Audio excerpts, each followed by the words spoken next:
Mondale Smith, STVS, Suriname. In reference to your statement on unemployment, which is a major issue in the Caribbean as it relates to the region's youth, ultimately this leads to lots of poverty situations and ultimately crime. Has the CDB, as the main, we want to say, funder or financier of these countries, began consulting with the governments and regional bodies as it relates to working out strategies to deal with this situation in a major way? Because ultimately unemployment leads to crime. Thank you. Dr. Smith?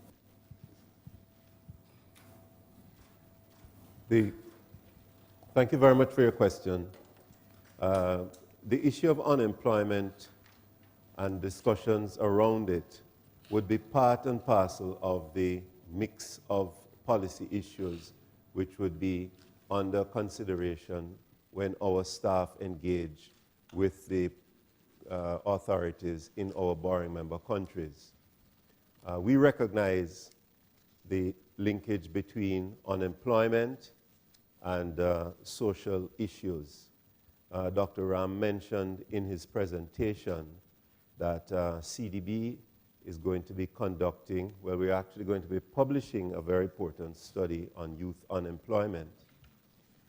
The last time we had this conference, the same issue arose about youth unemployment, and I think at the time we said that the estimates that we were aware of suggested that youth unemployment was somewhere in the region of 30+% of the workforce. That is a very, very high number, and it is a dangerous statistic, and we recognize that it is something that needs to be addressed. It is not an easily tractable problem. Dr. Ram in his presentation spoke about education and the role of education. He made mention of the need to emphasize the STEM type subjects. I think that is part of the root of the issue. We haven't been educating our young people in the appropriate areas. We've been spending a lot on education, but sometimes there's a disconnect between what is coming out of our educational institutions and the requirements of the economies. So I think that is where the discussion really needs to be focused. And hopefully we will get some further clarity when this study has been completed. And we'll be bringing it to the attention of the public, because that's the whole purpose of that exercise. Thank you. Justin, would you like to add anything? Yes, I should just add the reason for us publishing this report later this year was because of this very issue. We realize that this is such an important challenge for many of our borrowing member countries that we really needed to have some in-depth research done on this. To first of all find out what is the scale of the problem. We don't have sufficient data on this, and so this publication, this research will provide us with some data estimates. But more importantly, the publication will provide us with hopefully useful policy prescriptions that will allow us to really challenge and to get to the real problem of this and to sort out this problem, as it were, and to provide useful solutions for our policy makers. So we expect to have this report published in May at our Board of Governors meeting, which will be held in St. Kitts. Thank you very much. Does that answer your question? Yes, to some degree, but ultimately as part of the consultations, just for clarification, in this project that you're working on at present, have you begun consulting in a major way with the main stakeholders? Yes. Part of the research, we have done consultations within our borrowing member countries.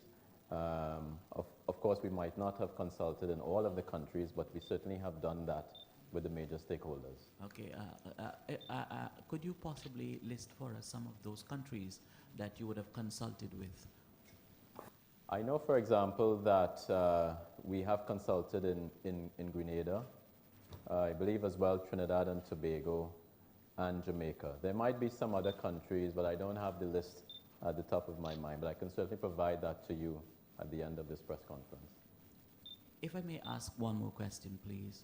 How stringent has the CDB been with ensuring that it makes as part of policy to borrowing member countries that they need to seriously focus on youth unemployment, seriously?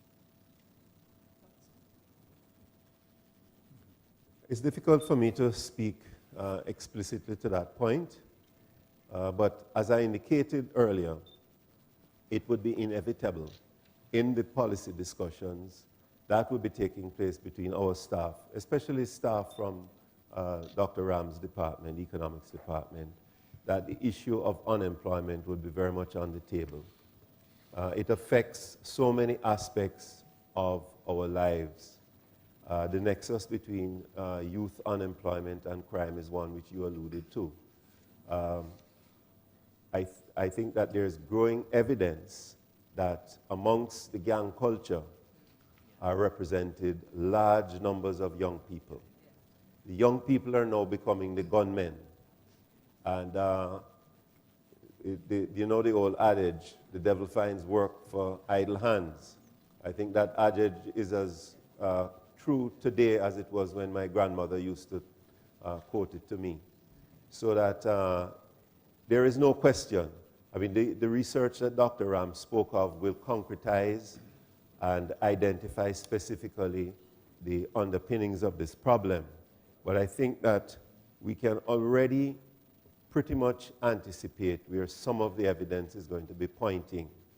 And in the bank, we have learned that you really need to arm yourself with the facts before you go off making policy prescriptions. So that what he spoke about in his presentation, which he has elaborated on, is really an effort on the part of the bank to be a little bit more evidence-based in our approach to discussions of policy matters with our countries. So I can assure you, sir, that armed with this type of information, we'll be in a much better position to engage in that discussion and to be impactful in the design of the appropriate interventions. Thank you very much. I see your hands. Nadine McLeod, RJR Communications Group. I have, in Kingston, Jamaica, I have 3 questions. One relating to unemployment. Aside from education, which you spoke about earlier, what are some other areas that CBD will be focusing on as it relates to alleviating high unemployment in the region?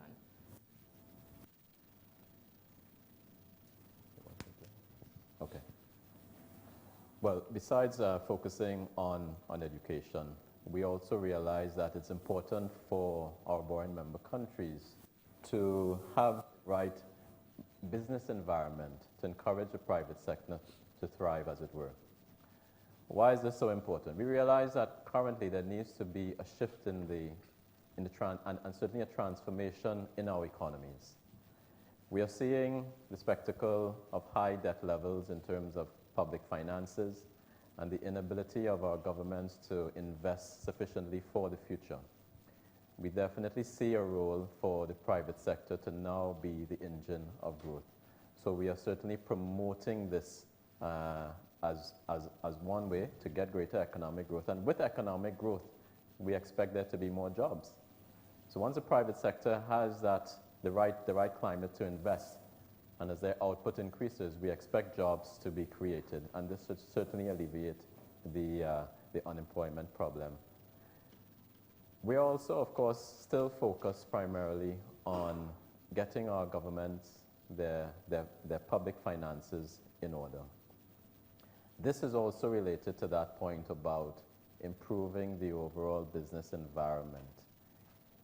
If investors can see and they have a predictable policy and they know where governments are likely to lead, they know what the tax rates are going to be over the next 5 or even 10 years, that provides them with the confidence to invest. And with that investment, we expect there to be, again, more jobs here. Okay. Thank you. My next question has to do with the talks about normalizing relations with the US and Cuba. What impact do you believe this will have on economies in the region, especially those which rely heavily on tourism? If I could perhaps weigh in on that one initially. There are several views of the possible impacts of that normalization process. There are those who believe that it's going to represent the death knell of tourism as we know it in the region. There are others who see it somewhat differently. They see opportunity where others see threat. They feel that what it's going to do is to stimulate the Caribbean tourism market generally. It's going to widen that Caribbean tourism market. It's going to give more exposure to the products that we have in this region. Those who are inclined to that second view, and I must confess that I'm sympathetic to that position, feel that it creates the opportunity for multi-island, multi-country tourism. If you contemplate, for example, what could obtain between two neighboring countries such as Cuba and Jamaica. Cuba has a very strong, what is called Afro-Latin culture. Jamaica has a very strong, what one might call Afro-Saxon culture.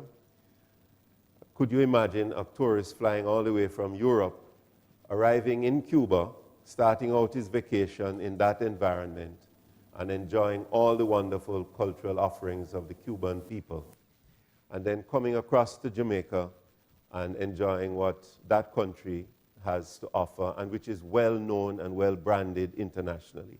I think it makes for a tremendous opportunity. And I think that's where we should be focusing. But aside from the tourist industry, one of the things that Cuba brings to our region is the fact of its 12 million plus population. They have what the rest of us don't have. They have critical mass. That country has, whilst they've been isolated, they've been working. They've been skilling their population. They've been developing industries which we don't have in the English-speaking Caribbean.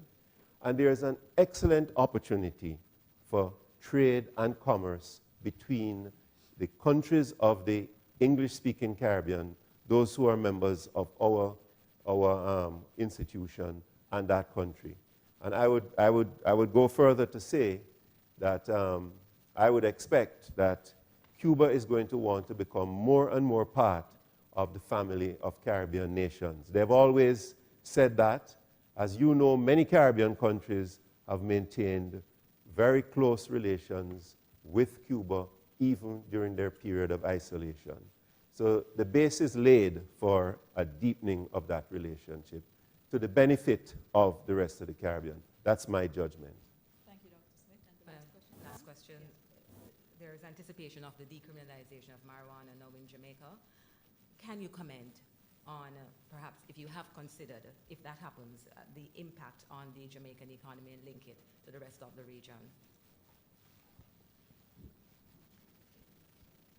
The issue remains controversial, largely because the United States still is in a position of uncertainty surrounding how to treat with it. What I see happening is a gradual erosion of the resistance to marijuana, particularly from the standpoint of the medical use of marijuana. My understanding of what is happening in Jamaica, and I expect will ultimately happen perhaps in the other parts of the Caribbean, is that the focus is on that aspect of the marijuana story, medical marijuana. If I could just share a story with you, back in the early 1980s when I worked in Jamaica, the company I worked for financed the research on a product called Canasol. That product was sold in Jamaica. I believe it probably is being sold still in Jamaica. It used to be sold right in this country. And it is a product that's used for glaucoma.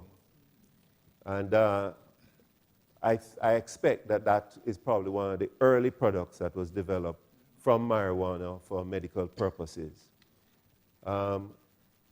We will have to watch. I think that the pace of the development of the medical marijuana industry in the Caribbean is going to be very much dictated by the pace at which the American community adjusts and adapts to this type of process. But we'll have to wait and see. I don't think there's any question that the Caribbean needs to be cautious and careful in how they pursue this matter. We can't be capricious about it because there could be very negative fallout for us. Thank you. Good morning. My name is Felicia Hennis, Radio Anguilla. Dr. Ram mentioned about building resilience, and he talked about the savings are critically low in the member countries. Do you find that with the economic recession, the member countries are more dependent on CDB in terms of funding? Dr. Ram? Well, the whole idea about building resilience in our economies, and so therefore we're advocating for countries to increase their levels of savings.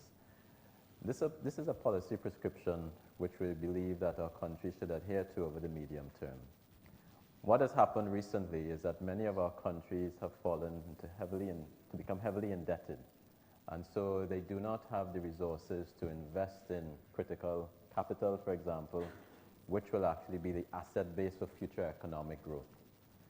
So therefore, we're saying to countries, first of all, if you are finding yourselves in severe hardship in terms of your public finances, get into a program of fiscal consolidation, get the public finances in order, bring the deficits and the debt levels into sustainable, manageable levels, and then over the medium term, once those levels have been achieved, start saving for the future so that we don't have this problem repeated again.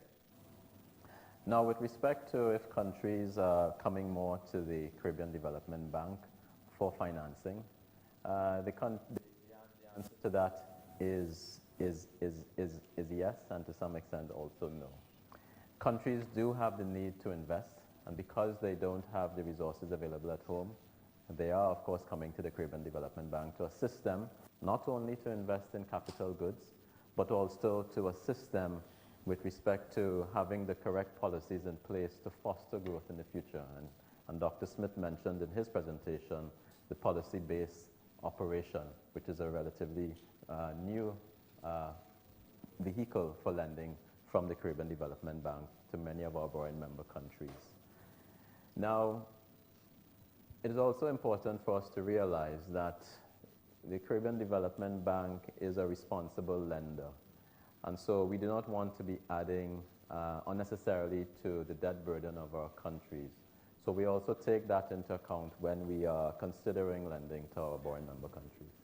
On a more local level, how is Anguilla performing in your view? I don't know if Mr. Smith wants to comment on that. You mentioned specifically that you've helped to fund the education sector in Suriname in terms of providing funding towards the community college. I know the CDB also provided funding for the Anguilla Community College, but you didn't mention that. Do you care to say something on that?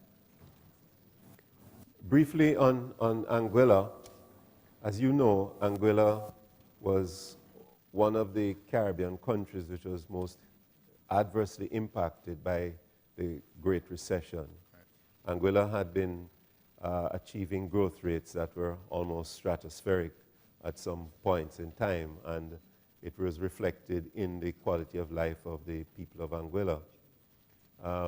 Following the Great Recession, the fortunes changed quite substantially, and CDB stepped up to the plate and helped the government of Anguilla to start to address its fiscal issues.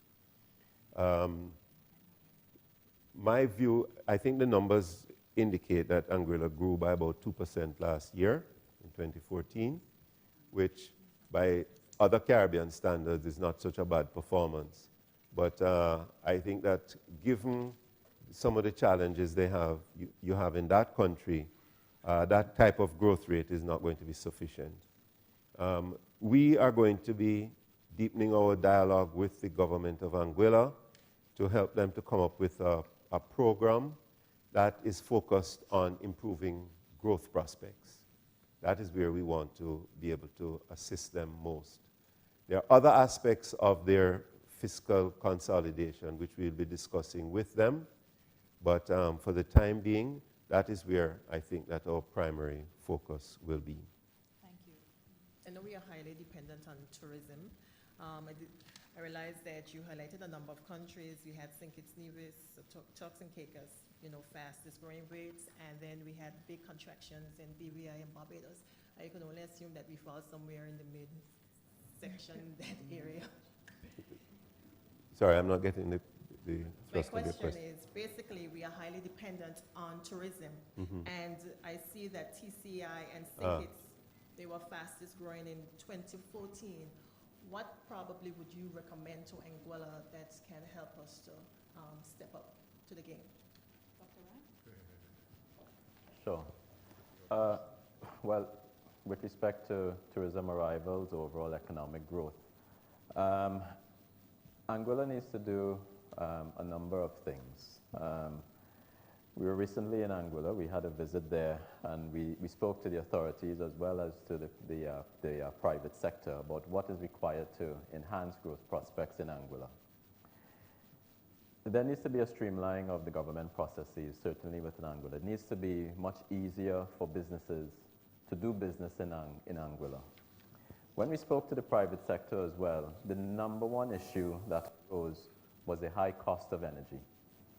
We would recommend that Anguilla look at perhaps encouraging the greater use or the uptake of renewable energy in its energy mix to bring down the overall cost of energy and therefore the cost of doing business. Now, in Anguilla, many tourists arrive via the Blowing Point ferry port. I think it would be desirable if that terminal was improved so that you can actually have more tourists coming in there, improve the efficiency of tourist arrivals. There is also a discussion about the airport, and I think there would need to be a feasibility study as to what sort of airport expansion would be viable for Anguilla. But let me say this. If you were to compare Anguilla with, for example, another destination, St. Bart's, you would find that the overall take per tourist is much less in Anguilla. And one needs to look at this. Why is that? What is the type of product that Anguilla could be offering to tourists to make it a lot more attractive for visitors to want to visit Anguilla as well? Thank you. Just one question. We know that the ECCB took over control of two of our local banks. Does this in any way pose, quote-unquote, a threat to our relationship with CDB and Anguilla, or even more of a challenge when you mentioned about the savings? We are very familiar with the challenges in the financial sector in Anguilla, and the CDB has been in dialogue with the ECCB and other development partners around the question of the resolution of the problems there. I don't really want to speak in any level of detail about that matter, but suffice it to say that to the extent that CDB can be helpful, we will be part of the solution to that issue in your country. Thank you. Good morning, everyone. Nicola Barito from Government Information Services Limited in Trinidad and Tobago. Congratulations on CDB's 45th anniversary. Private sector, that term keeps popping up. And I see here and I note that the private sector, in your notes, will have to shoulder more of the financial burden of investing in the region's social and economic infrastructure. We know how difficult it is with, in terms of the ease of doing business and the bureaucracy, the red tape. How is the CDB, how do you plan to stimulate the private sector in terms of private sector, public-private sector partnership? What is your plan going forward? by extension, stimulating FDIs, and of course, creating that positive climate for investment in the region.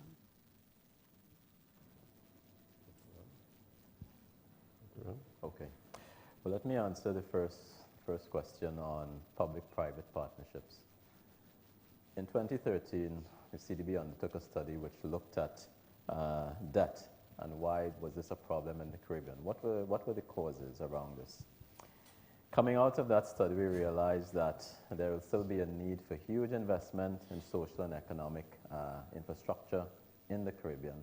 And if our governments are constrained with respect to their own finances, it meant that if we are to have economic growth in the future, we still need to have this investment, but that investment now needs to come from a different source, and that is the private sector. And so last year, we also produced a report on public-private partnerships.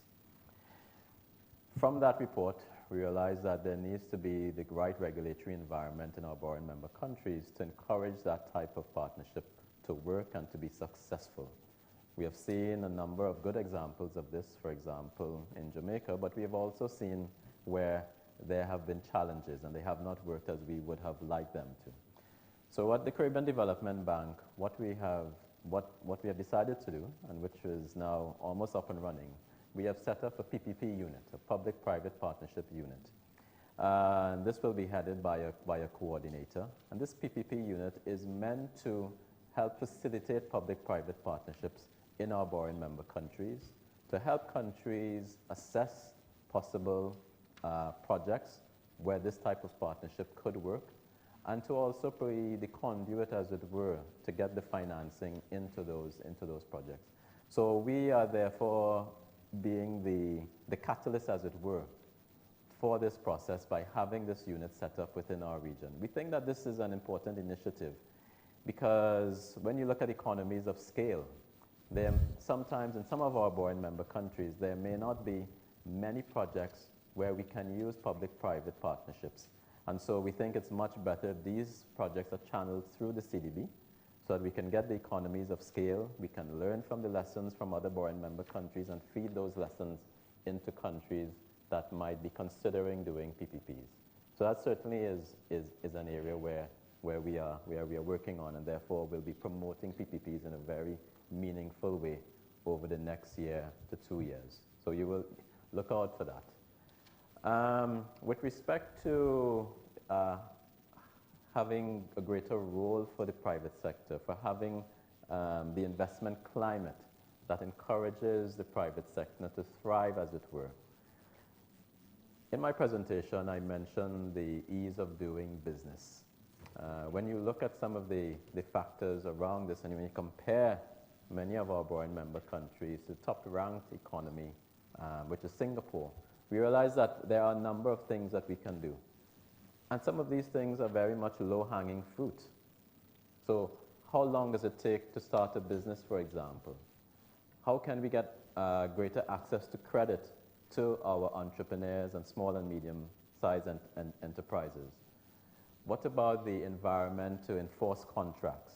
We can have all of this legislation perhaps enacted across the region to allow and to make it easier for both local entrepreneurs and foreign investors to have the confidence to invest in our region. And we believe over time this will harness and have the structural transformation which we think will be very important if we are to get to the levels of growth to bring sustainable prosperity to ultimately the people of our countries. Thank you. The publication is called Public-Private Partnerships in the Caribbean, Building on Early Lessons, and I can make it available afterwards. You have another question? Just one last Okay. question. Thanks for your patience. I'll come to you next. You mentioned in your presentation, of course, members of the region putting away for a rainy day.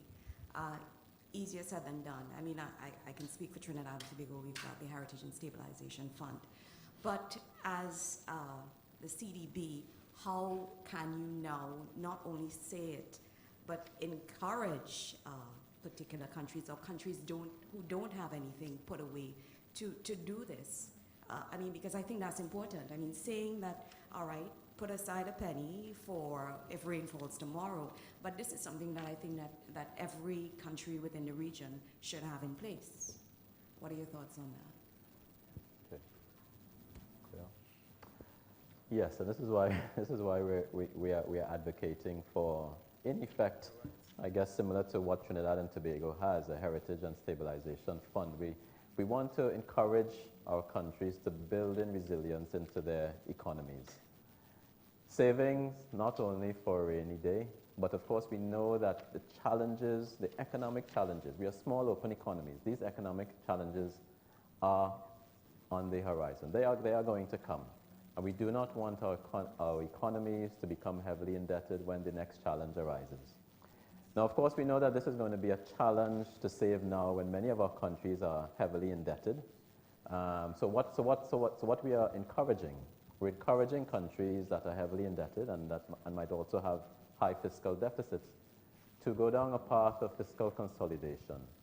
Let's get our debt to GDP levels to a sustainable threshold. And here we normally speak about the 60% of GDP when we speak about sustainable debt thresholds. Let's get to that sustainable debt threshold. And so we are now encouraging countries to engage in what's called counter-cyclical policies. In the good times, when revenues might exceed expenditure, when windfall revenues might come into the coffers, and here I might say certainly in the case of Trinidad and Tobago and the other commodity producers, when those revenues coming from the sales of or the exploitation of those commodities, you need to put aside some of those revenues into a savings fund.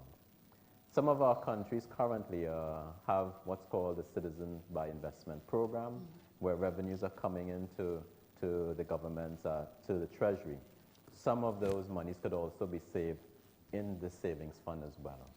So that's how we are likely to do it. Now, we also mentioned before the policy-based loan this is a loan that disburses funds based on conditions where, policy conditions that the governments have to do. So they receive funds from the CDB based on this. Within that, it is likely that if we're advocating for this, we could also have incentives within there for governments to save for a rainy day, once their fiscal accounts allow them to save, of course. Thank you. Thank you. Yes, please go ahead. I have probably 2.5 questions. Would you kindly say your name? Oh, sorry. My name is Kenneth Williams. I'm from the St. Kitts Nevis Observer in St. Kitts and Nevis. I noticed that in your portfolio of projects for 2014, I didn't see anything there for St. Kitts and Nevis. Is it that St. Kitts and Nevis graduated because of the high performance? If I may clarify, that was just a sampling of some of the Of projects. some of the Not projects. The total list of all projects. Very good. You also mentioned about trying to improve interregional travel. And this almost comes like a soundbite to nearly any of these regional meetings that we attend. CDB should be a sort of reservoir of expertise. Has the bank ever considered, probably might be doing it, I don't know, doing some kind of pilot project, so to speak, some kind of study as to how to implement a regional travel and shipping that could really work? I'll let you answer that one first and I go to the next one.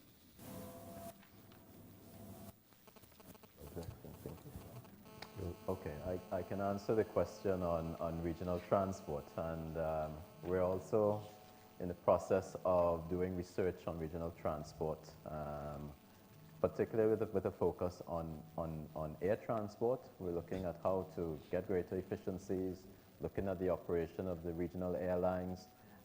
What is required to enhance or to improve the efficiency by which we move people and certainly goods throughout the region? Looking at the ways of reducing costs, for example. What's the best approach? Can we have an amalgamation of regional airlines? I don't want to say what the conclusions of that study will be, and we will be publishing that report in May, again at our Board of Governors meeting. So these are the two thematic studies, youth unemployment and air transport. Later in the year, the plan is to then do another study on marine transport in the region. And I would expect at the end of the year, we would also have recommendations to policyholders, to policymakers, as well as to other stakeholders as to what will be required to improve marine transport, both of goods as well as people within the region. Lastly, Cuba came up in the discussion. The bank sees in the foreseeable future that Cuba might be asked to join the bank? I think that that's eminently possible. In fact, I would say that some years ago, Cuba had actually expressed an interest in joining the CDB. And we had discussions in the margins of one of our annual meetings with them about this prospect. I think you would appreciate, sir, that in the then context, it would not have been practical because of the relationship that existed between the United States and Cuba and the complications that would have portended for CDB as we operate in the American capital markets. But I think in a new dispensation, as we are seeing emerge, Cuba is part of the Caribbean. Cuba, I think, would be an excellent addition to our institution. Their development experience has been somewhat different from the rest of the Caribbean. But Cuba has had some successes in economic construction.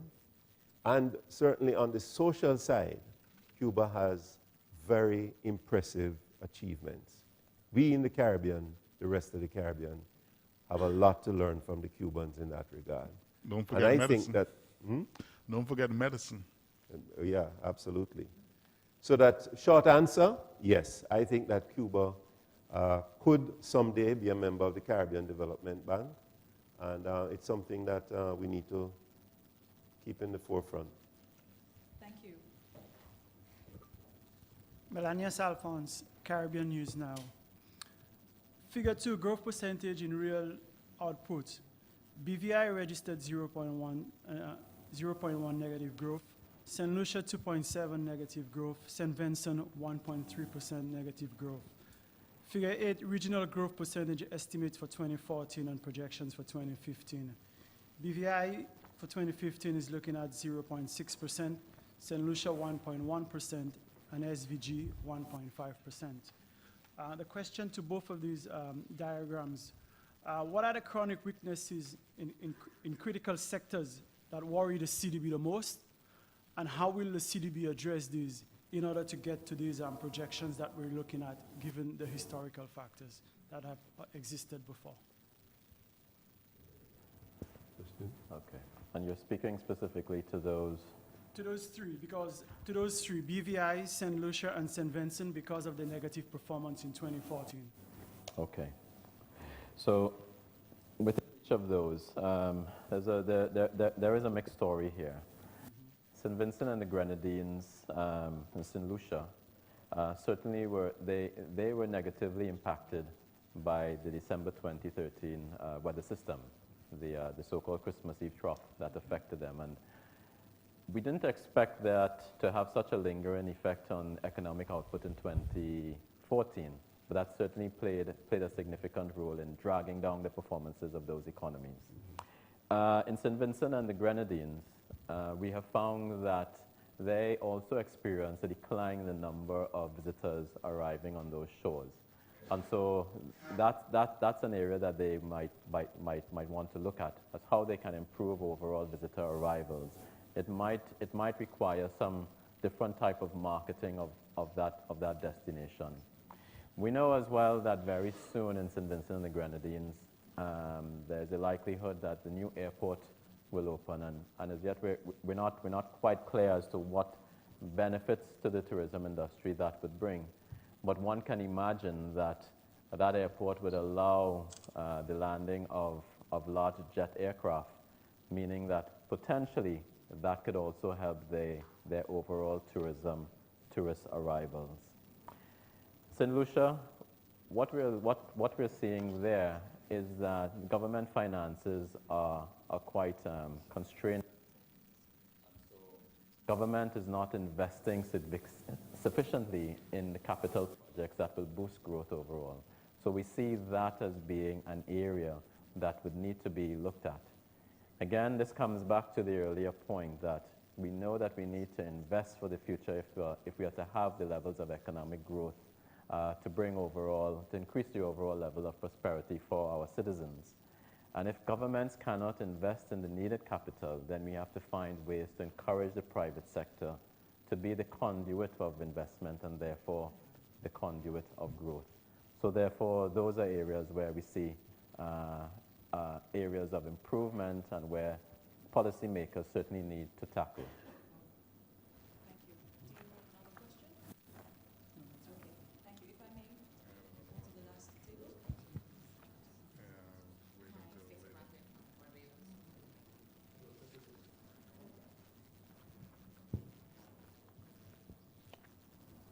No, last year at the press conference, one of the things that you focused on in terms of your internal changes was looking at debt.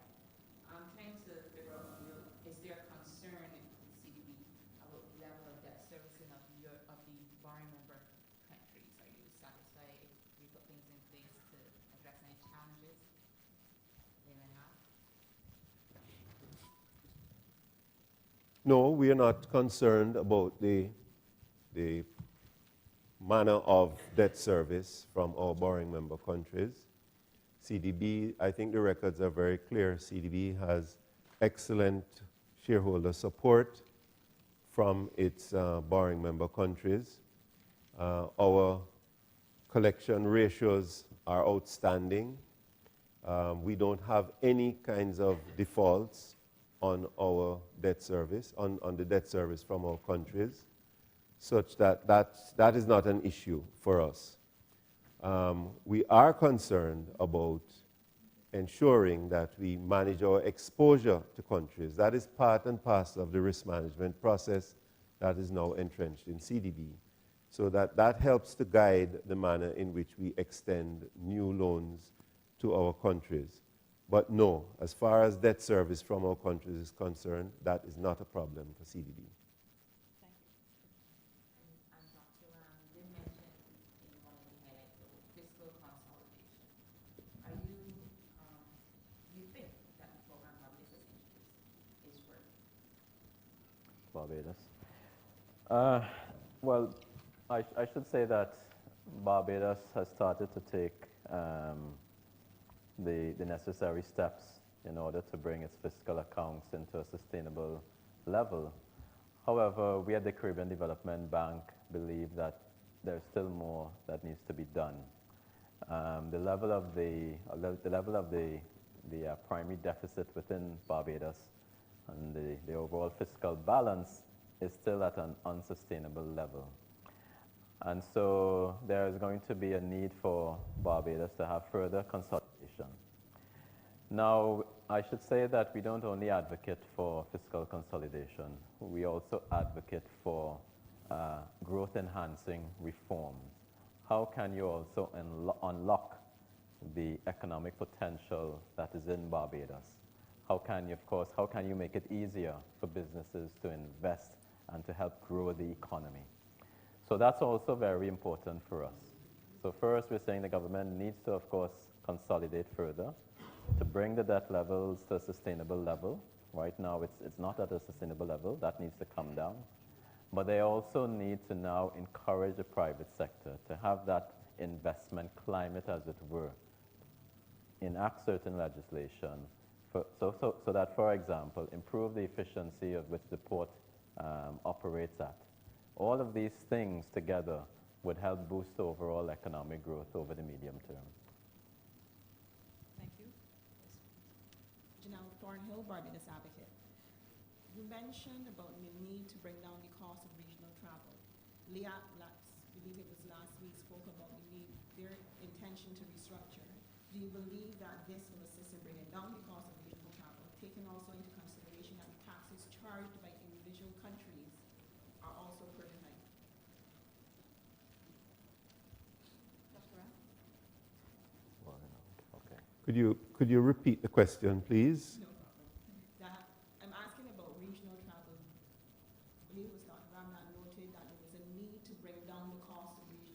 LIAT last week noted that their intention is to restructure. Do you believe that this restructuring would help to bring down the cost of regional travel, also taking into consideration that the taxes charged by individual countries also contribute to that high cost? Yes. Yes, I understand the question.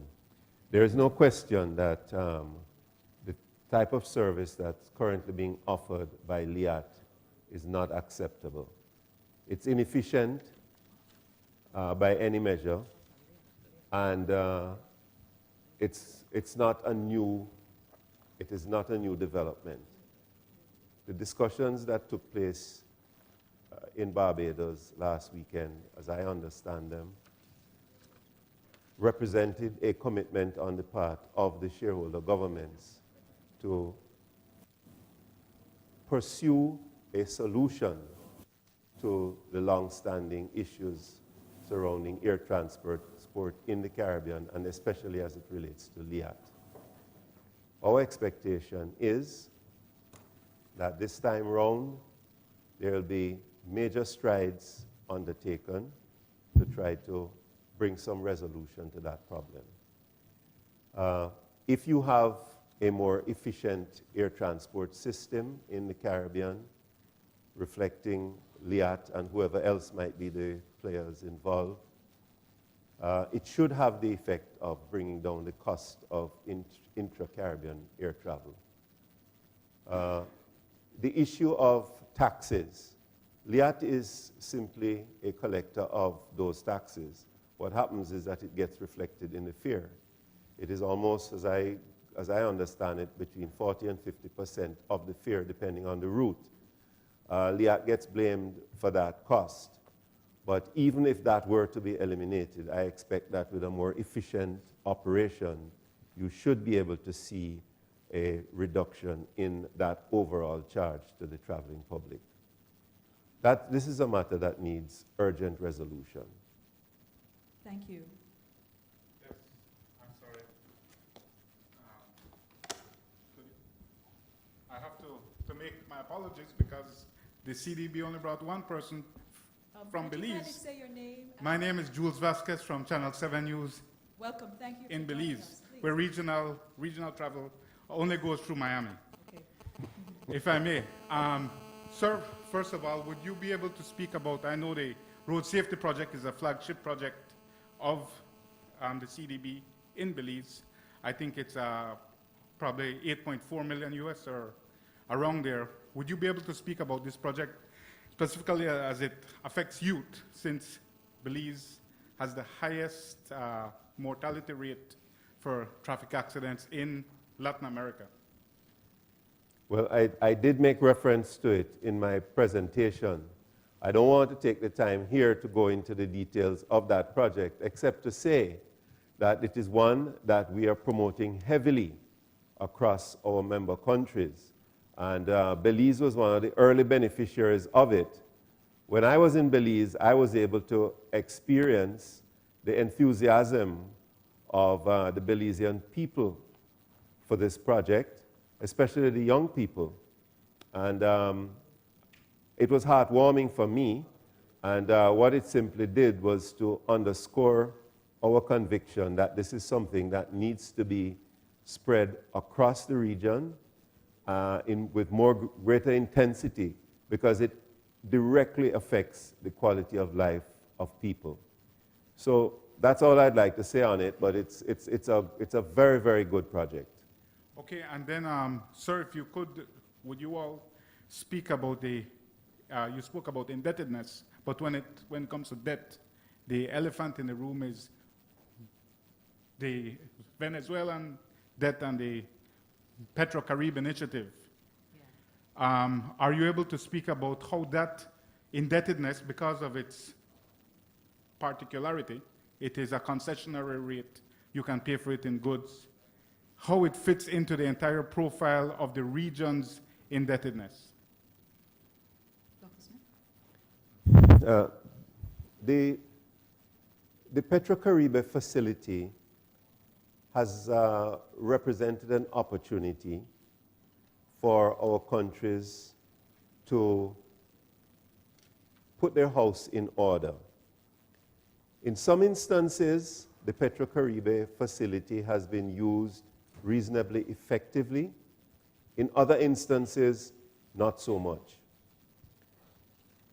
The issue today is that Venezuela is experiencing extreme economic challenges, and as a consequence, there are concerns about the sustainability of the program. We at the Caribbean Development Bank, we feel that what is happening in Venezuela and the issues surrounding the sustainability of the Petro-Caribe facility is those are very clear indications that we need to intensify the work that we have been promoting to increase energy security in the Caribbean. We need to not only exploit the resources that are available from the Petro-Caribe facility to accelerate the development of renewables in the countries that are signatories to the Petro-Caribe facility. But generally speaking, what we need to do is to accelerate the overall process to achieve greater energy security.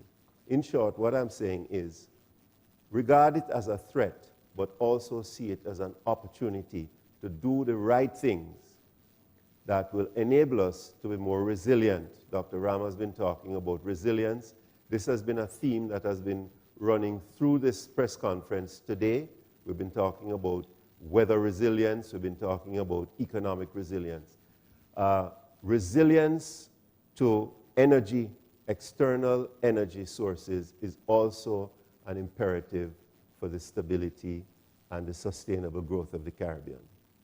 Thank you. If I may, would you, sir, speak about Belize's economic growth? I see it here pegged at 3.4%. We had it slightly lower than that, around 2%, which is quite significantly lower, but we'll go at the 3.4%. Are you able to see how that fits into the entire region's growth? Particularly, I saw cruise tourism had outpaced, the growth in that sector had outpaced most in the Caribbean. Yes. Let me say that our figure for 2014 is a preliminary estimate, and it's likely that over the coming weeks or even month or so, this figure could be revised. But this is our best estimate at this point in time because we haven't got all of the data coming in. Yes, what we have been seeing in Belize is that the tourism is quite robust there, and we expect that to continue. Tourism into Belize is not only related to leisure travel as well. Belize is also a very attractive destination for individuals who are considering retiring there as well. So what you have happening is that you have people coming into Belize to have a look at where they might live in the future. And so this is rebounding to the benefit of the overall economic growth within Belize. So when related to tourism, we would expect as well that there might also be an increase in construction activity, as you need to have more facilities for tourists to stay, as well as for those thinking about retiring in Belize. So that's also going to have a significant impact on economic growth there. Thank you. And then as I leave, climate change? We have three more questions and one from online. Please, very quickly, Belize. Yes, if I just go quickly, what overarches everything we speak about is climate change, particularly in the tourism sector, since small island developing nations are the most vulnerable. Is there anything, I know the bank's efforts have been focused on the alleviation of helping those in vulnerable circumstances, but how about climatological circumstances? Thank you. Can I just quickly answer? Yes, the bank has resources available to address climate adaptation. And I believe it was last year that we did a climate adaptation project in Belize using a line of credit called the Climate Action Line of Credit, which is provided to us through the European Investment Bank. There are ample opportunities in Belize for climate adaptation projects, and we expect to be doing several more projects like that in the future. Thank you very much. Yes, please. Yes. Good day. Emmanuel Joseph, Barbados Today. Barbados has been one of the, if you wish, one of the main victims of the rating agencies. How serious do you think we should take the rating agencies' analysis, considering that our Minister of Finance seems not to be losing any sleep, much sleep over there? Dr. Ram? Sure. Well, when you look at the methodology which the rating agencies apply to look at sovereign credit, it's clear that that methodology is quite sound. The ratings that the rating agencies give on sovereign debt, for example, are very important for countries because it provides an indication as to what the cost of borrowing is likely to be for that country when it goes out into the capital markets to finance its development. So I would suggest that the ratings that the agencies provide should be looked at as an indication as to how the economy is performing, how government finances are, and I think they should be given a level of importance and respect. My final quick question, do you see any signs that the Caribbean is moving out of the recession? Yes, of course. The Caribbean is. Following on from the growth in 2013, we've seen overall growth again in 2014. So yes, we are slowly moving out. What I would say is that the overall level of growth is still not at a level that is sufficient to live many more people out of poverty and to have an increased level of prosperity. Caribbean has made significant strides since many of our countries gained independence. And so we want to actually now lock in those benefits, but there are also significant gains that are still required if we are to have the level of prosperity to get our ultimate stakeholders, the ordinary citizen in the street, to feel the overall benefits of economic prosperity.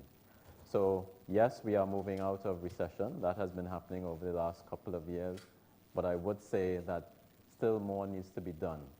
We need to increase the overall level of growth, and we also need to ensure that that growth is inclusive so that the most vulnerable in society also feel the benefits associated with that growth. Thank you.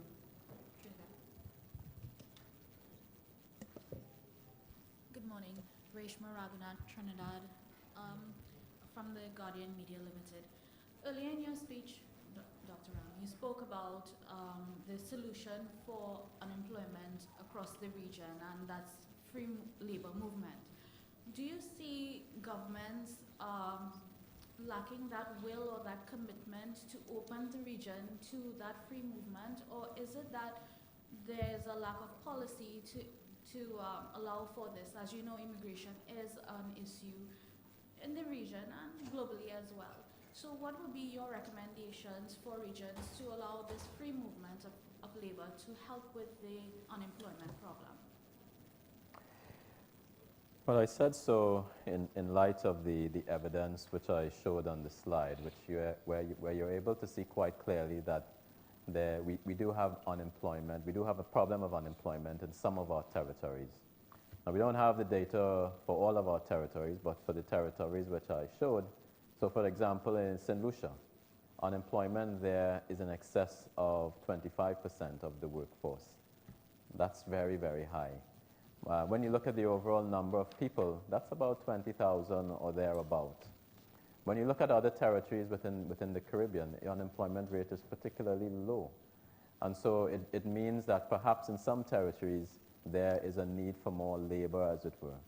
So what we're saying here is that we need to make it easier for labor to move, and not only labor, but also for capital to move throughout the region to help alleviate some of these problems. And this really is a principle of the single market and economy, which our CARICOM governments have all signed up to.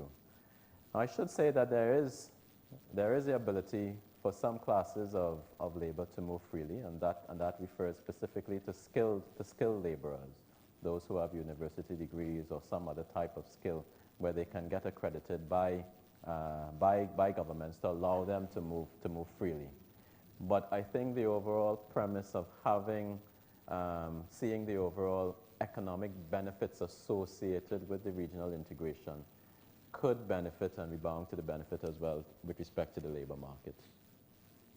Thank you. Jamaica, you had another question. Sure. And Guylaine. Simone Hilton from the Jamaica Information Service, Jamaica. Just want some specifics as to what are some of the projects that the CDB will be working with Jamaica for 2015, if you have any. I'm sorry, could you repeat, please? Just asking if there are any projects that you will be working with Jamaica on in 2015, if you care to outline any of those projects. I think the answer would be there are none in the pipeline at this stage specifically. Thus last year, we approved nearly $50 million of new loans to Jamaica. I spoke to them in my I spoke to the policy-based loan of $35 million, but there was also a $15 million line of credit which was provided to the Development Bank of Jamaica. And the idea was to target those sectors of the economy that are growing. Business process outsourcing was one. The other was renewable energy and energy efficiency. And the third sector was the agricultural sector, mainly the agro-parks. So long and short of it is that we made a substantial loan to Jamaica last year. And it is possible through different mechanisms that we could be making other investments in Jamaica. We have a soft window, and there are some resources that are still left in that soft window for Jamaica. So it will be targeted at social programs, which are very, very much needed in that country. BNTF remains vibrant. Dr. Smith, would you like to call some BNTF, yes. We have a basic needs trust fund program in Jamaica that is targeted at the poorest of the poor. We collaborate with the Jamaica Social Investment Fund as our implementing agency for that project. And we have a lot of respect for JCIF. We think they're an excellent entity. So that relationship will continue in the future. And the CDRFF launches 2 projects next week. Would you like to listen? Yes, we also have a program that's called the Caribbean Community Disaster Risk Reduction Facility. I think that's what it's called. CDB, as I said, loves these acronyms. But the whole idea is that it's a community-based program where you're trying to build resilience against natural disasters at the community level. And we're going to be launching 2 projects, sub-projects in Jamaica under that program. I think it's next week, Leo? Yes, yes. And our key partners? Our key partners, there would be DFAT-D. I think I see our alternate director here who represents DFAT-D. Also in that program is DFID, which is the British aid agency, and the European Union has more latterly agreed to put funding into that program. So we have good support for that very, very important intervention. And that will be, that would be additional funding other than what? That's correct. Okay, that would be, care to give a figure for that? I didn't hear that. Care to give a figure for that in terms of funding for that project? For that program, I think, is in excess of $20 million US, but it's a regional program, so Jamaica doesn't get all of it. But we can provide details afterwards, please. Speak with me. My card is also in the press kit, so any follow-up questions, I'll be happy to facilitate. Please, thanks for your patience.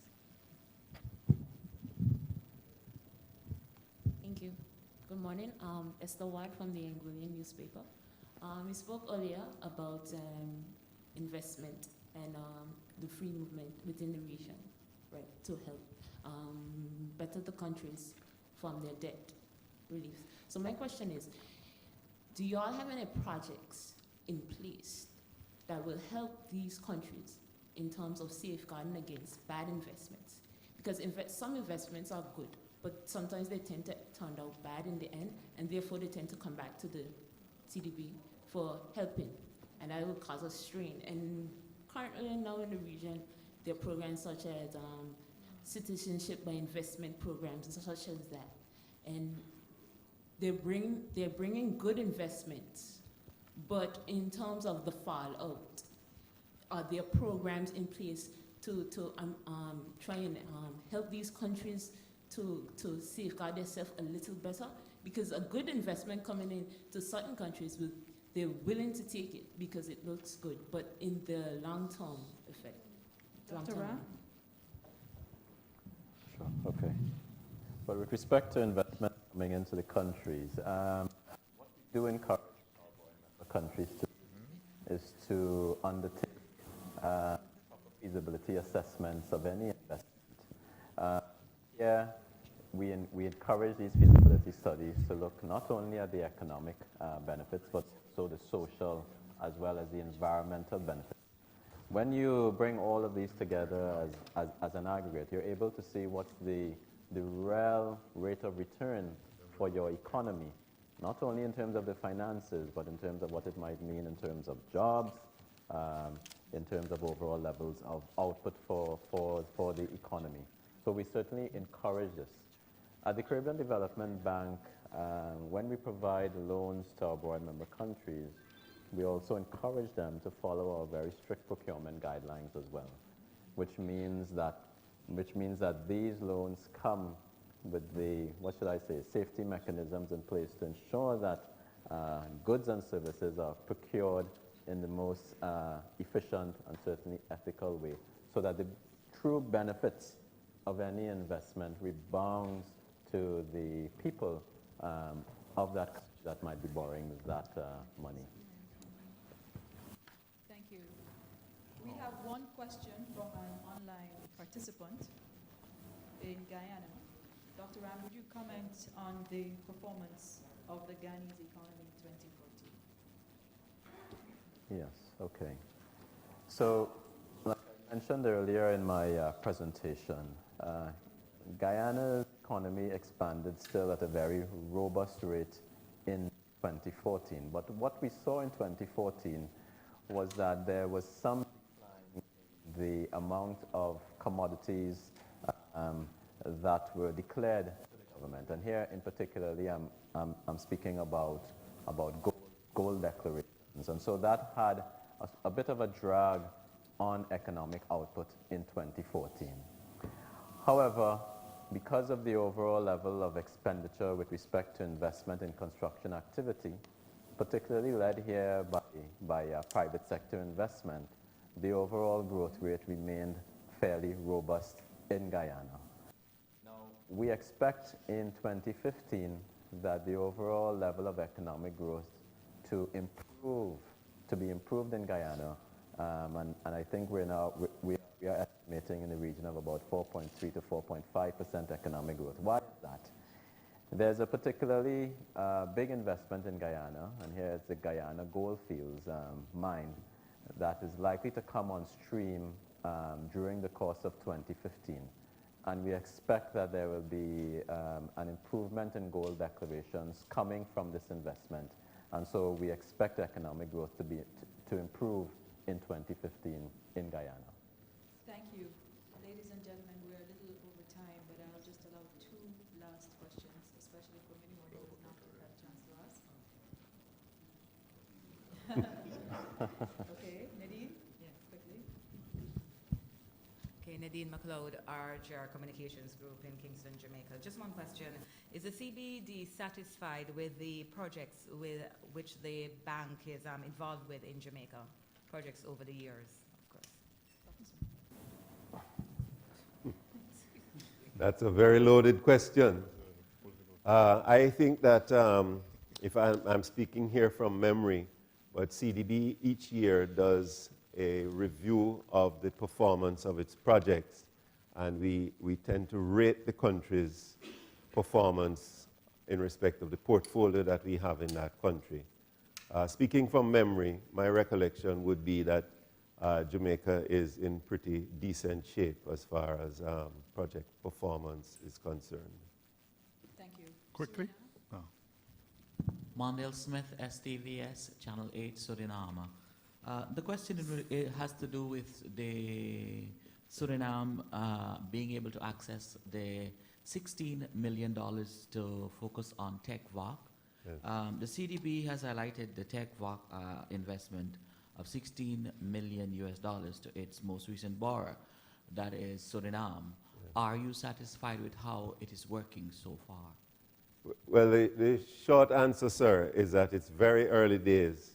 The project has just recently been approved, so that there would have been, we're in the early preparatory stages of getting the project going, so that I don't think there would have been any disbursements up to this point. So we can talk about it next year.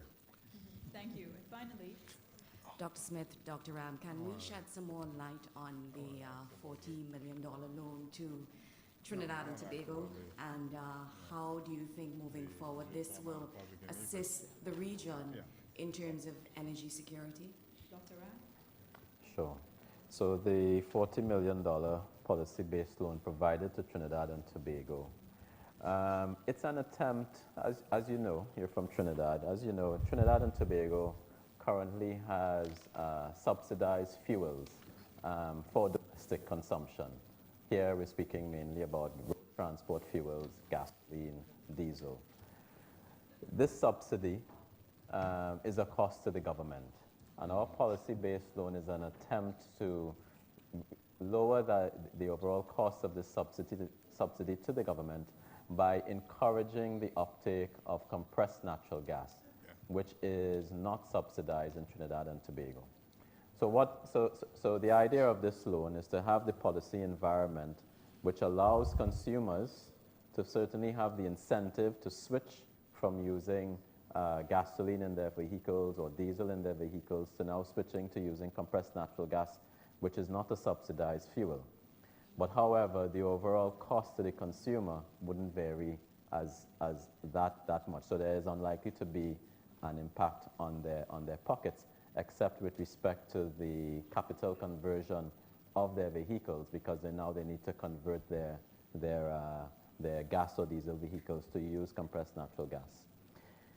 We see this as a very innovative approach, and in fact we expect that this can also be replicated in some of our other borrowing member countries, where we can use a policy-based instrument to encourage other countries now to move away from perhaps also subsidized fuels, and to help engender a sense of greater energy security, so that we can get first of all, our government's finances in better shape, thereby reducing the overall subsidies that they provide for current energy use, and also to improve the overall efficiency of our economies. Because if we're using fuels or energy sources that are less costly, we expect to see the overall cost of living, and therefore the overall cost of doing business in that particular economy, to come down.